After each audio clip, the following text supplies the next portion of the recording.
ये लो कांताबाई, तुम्हारी इस महीने की तनख्वाह। पूनम ने अपनी कामवाली को उसकी तनख्वाह देते हुए कहा। दीदी, आपने फिर पैसे काट लिए?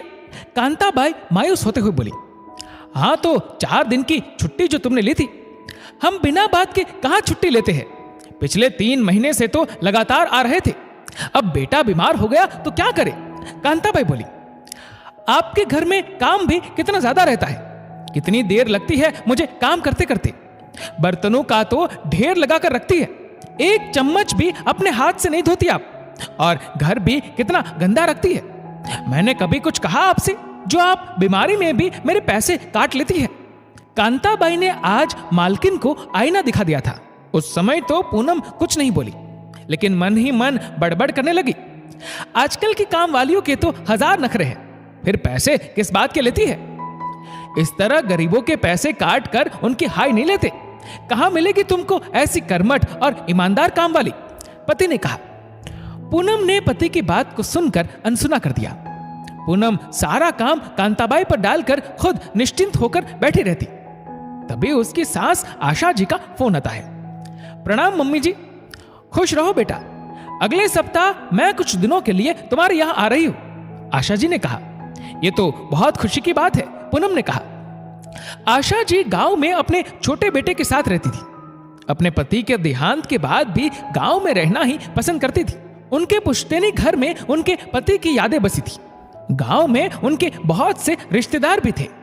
आशा जी को शहर की भागदौड़ वाली जिंदगी पसंद नहीं थी, लेकिन वह साल में एक बार बड़े बेटे के घर 2 महीनों के लिए जरूर आती थी। आशा जी को सफाई बहुत पसंद थी। देखो कांताबाई, मेरी सास आने वाली है, इसलिए सारा घर अच्छे से साफ कर देना, सब कमरों के पलंग की चादर बदल देना और टाइम से काम पर आना, पूनम ने कहा। 1 हफ्ता पलक झपकते ही बीत गया। पूनम जल्दी जल्दी खाना बना रही थी और साथ ही साथ बड़बड़ा रही थी।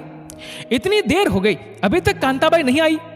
आज मम्मी जी आने वाले हैं। मम्मी जी के सामने बिखरा घर, जूठे बर्तनों का ढेर कितना खराब लगेगा। क्या सोचेंगी मेरे बारे में? तभी डोरबेल बजती है। प्रशांत मां को लेकर आ गया था। उतने में कांताबाई भी आ गई और फुर्ती से काम करने लगी। आशा जी देख रही थी कि पूनम एक बर्तन भी धोकर नहीं रखती। चम्मच, चाकू, मिक्सी के जार सब धोने के लिए रख देती। एक साथ 4-4 चादर धोने को दे दी, वह भी हाथ से।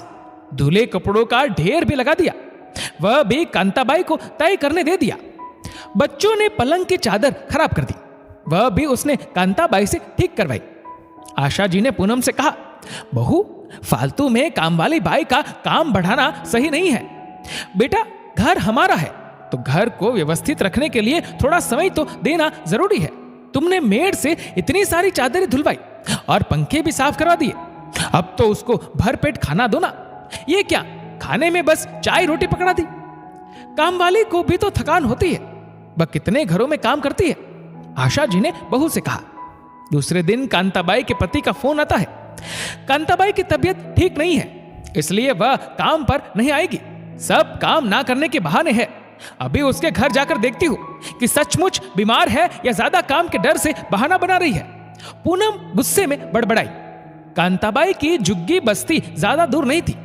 पूनम कांताबाई को कोसते जा रही थी कि उसके कारण उसे इतनी बदबूदार गलियों में आना पड़ा। इससे पहले भी वह एक बार यहां आ चुकी थी। कांताबाई की खोली के पास पहुंची तो देखा दरवाजा खुला था। कांताबाई बुखार से खटिया पे पड़ी थी। उसका पति उसके लिए चाय बना रहा था। उसने कांताबाई को चाय और बिस्किट देते हुए कहा, तुम इसे खा लो, फिर दवाई ले लेना। आज देख लेते हैं, बुखार नहीं उतरा तो कल हॉस्पिटल चलते हैं। कांताबाई बोली, ज्यादा काम की थकावट के कारण बुखार हो गया है। हम तो सोच रहे हैं कल से काम पर चले जाएंगे। पूनम मैडम बहुत परेशान हो रही होंगी, उनकी सांस भी आई हुई है। जान है तो जहान है, जान से बढ़कर नौकरी थोड़े है। पहले अच्छे से ठीक हो जाओ, फिर काम पर जाना। मैडम जी, हम गरीबन की परेशानी समझेगी, कांताबाई के पति ने कहा। पूनम का गुस्सा पिघलकर मोम बन गया। आंखों के कोर गीले हो गए। सच ही तो कह रही थी सासू मां कि मेड को भी थकान होती है। एक साथ उसने 3-4 चादर धोने में डाल दी थी। वह अपने किए पर शर्मिंदा थी। पूनम कुछ सोचते हुए बाजार चली गई। फिर वापस कांताबाई की खोली के आगे पहुंची। कांताबाई उठकर बैठने लगी। अरे अरे, उठने की जरूरत नहीं है, लेटी रहो। ये लो कुछ फल, अच्छे से खाने पीने का ध्यान रखो, अच्छे से आराम करो। जब तुम पूरी तरह स्वस्थ हो जाओ तभी काम पर आना। इस बार छुट्टी के पैसे नहीं काटूंगी। कांताबाई हाथ जोड़कर बोली, मैडम जी, आपने हम गरीबन के बारे में इतना सोचा, हमारे लिए बहुत बड़ी बात है। जाते जाते पूनम ने कांताबाई के हाथों में 500 रुपए दिए। ये किस लिए मैडम जी?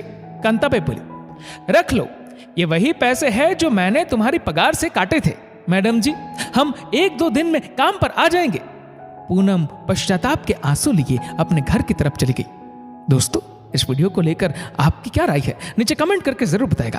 और अगर आपको वीडियो अच्छा लगा हो तो इस वीडियो को लाइक करेगा, शेयर करेगा ज्यादा से ज्यादा लोगों तक। और ऐसे ही और भी इंस्पिरेशनल वीडियोस के लिए सब्सक्राइब करें हमारे यूट्यूब चैनल को और फेसबुक पर फॉलो करें हमारे पेज को। धन्यवाद।